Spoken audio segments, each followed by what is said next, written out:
So the reason why I started this perfume channel was to share my perfume collection with you all. Of course, that is going to include new perfumes that I buy. It's going to include more contemporary perfumes that I have in my collection. It's also going to include a deeper dive into vintage perfumes that I have, such as today. And I'm going to be talking to you about the first perfume my husband ever gifted me. I have found this to be kind of challenging to talk about, so let's go ahead and give it a try. So the perfume we're talking about today is Cabotine, and I feel like the reason why it's difficult to talk about this perfume is multifaceted. And to be honest, this is the third time I have tried to film this video.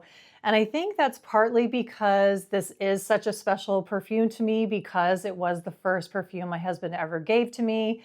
And also because this is a complex perfume. Now, it was released in 1990, and it is truly unlike any perfume I have ever experienced. Now, going back to the fact that my husband gave it to me, of course, it holds a very special place in my heart. It's kind of funny though, he cannot remember for the life of him where he bought it or what the occasion was. He can't remember if it was for my birthday, and I can't give him too hard of a time for that because I can't remember either, like I said, if it was for a birthday or a holiday gift or what the reason was.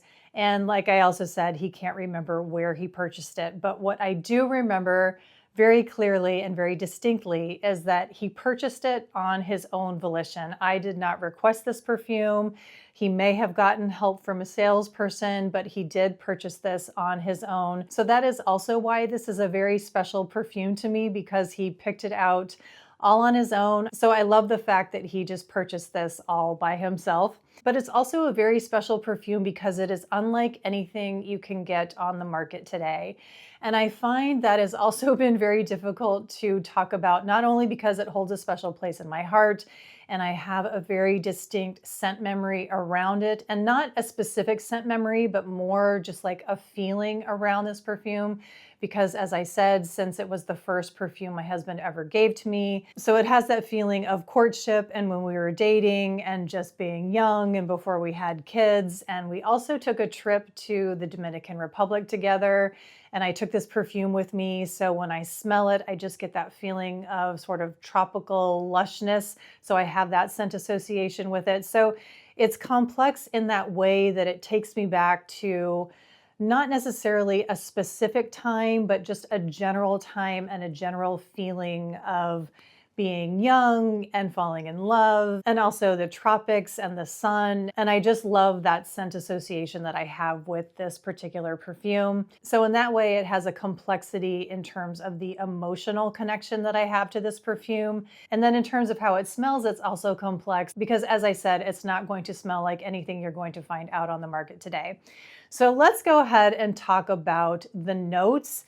I don't really feel like when you read a list of the notes that tells you what you are going to experience in Cabotine. So when you do look up the notes in this perfume, depending upon what site you go on, like let's say you go on Fragrantica or you go on a website that actually sells the perfume, you will see different notes listed. So for me, when it comes to this perfume, it's not really about specific notes. It's more of a feeling and the experience that you get from this perfume.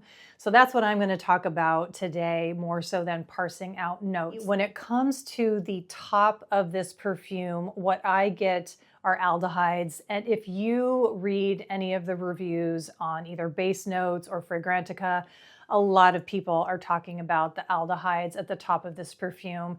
And it is quite strong when it comes to the aldehydes. And for me, the aldehyde experience lasts for a good hour or two. And the aldehydes in here are very soapy. So for me, the first hour or two is like a very elegant, finely milled French soap that has a coriander orange blossom type of scent. I like it, but I don't absolutely love it. And when I think of this perfume, and in full transparency, I have not had this on my skin for about 10 years until the last week when I was getting ready to talk about this perfume with you all. So when it came to how I remembered this perfume, I did not remember that strong aldehydic, kind of bombastic type of opening. That's not what I remembered when it came to this perfume. So I was kind of shocked over this past week as I've been wearing this perfume again to have that strong soap-like opening and have it last for so long. So it's not something I tend to enjoy.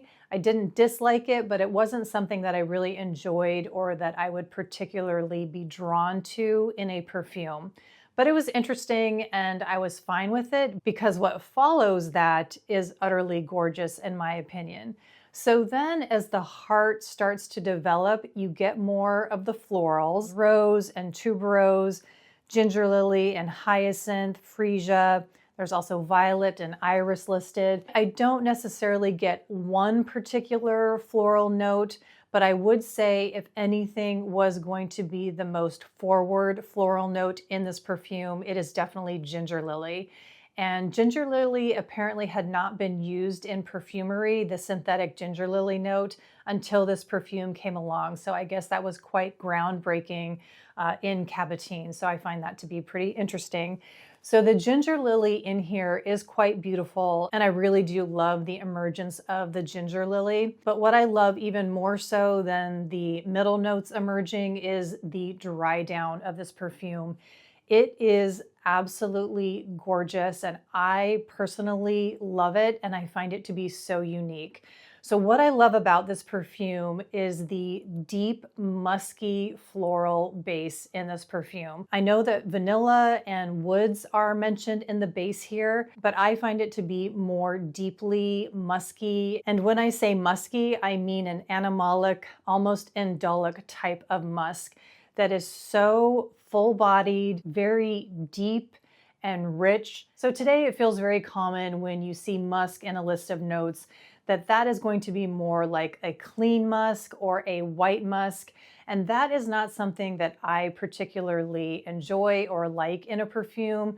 To me, I feel like that tends to be a little bit more overwhelming and more suffocating. And I know that might seem kind of counterintuitive that a clean musk would be overwhelming or kind of suffocating, more so than something like this that has that animalic kind of indolic type of musk. This to me feels very enveloping and rich and deep, whereas those white musks and clean musks feel, the best word I can come up with is just kind of suffocating, more like something's enclosing you rather than cocooning you. And not to be disparaging of perfumes that use white musks and those clean musks. I think there's two things going on. I think part of it is just tastes and trends. I think that's just what's popular right now. But I also think it could be the fact that this perfume was created in 1990, so there are some ingredients in here that might not be available now. So what I am very curious about is what this perfume smells like today. Now, I have not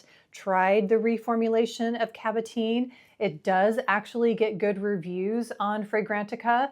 So if you are curious about this perfume and you cannot get your hands on a vintage bottle, then maybe it is worth your while to purchase the new formulation. I don't think it is very expensive. From what I can tell, it seems to run under $20. So I personally think it is worth giving a try if a musky floral is up your alley. I don't know what the top notes would smell like in the new reformulation, but if you tend to like somewhat soapy aldehydic top notes, or if that sounds like something you can kind of handle until this perfume settles into this beautiful musky floral, then I do think it is worth your time to try out this perfume because I have thoroughly enjoyed revisiting this perfume. Now, I've got this sweater kind of wrapped around my waist, and I had this perfume on yesterday, and so some of the perfume got on this sweater, and it's been a little bit chilly in the house today, and just smelling this lush, deep, beautiful, musky floral scent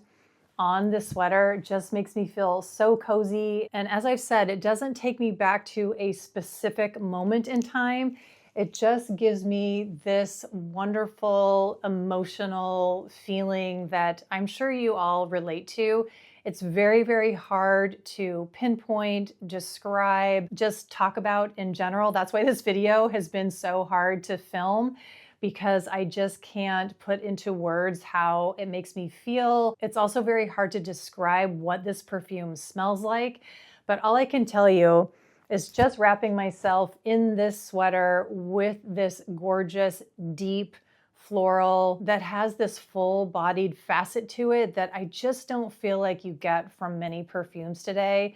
Has been really glorious to re-experience and revisit. So I'm really glad that I decided to do this video to reacquaint myself with this perfume, which is the first perfume that my husband ever gifted to me. And like I said, I have no idea how he decided to get it for me, but I'm so glad that he did, and I'm so happy to share this special perfume with you all, and maybe it piqued a little bit of interest in Cabotine in you. And thank you all so much for your time, and I will see you soon.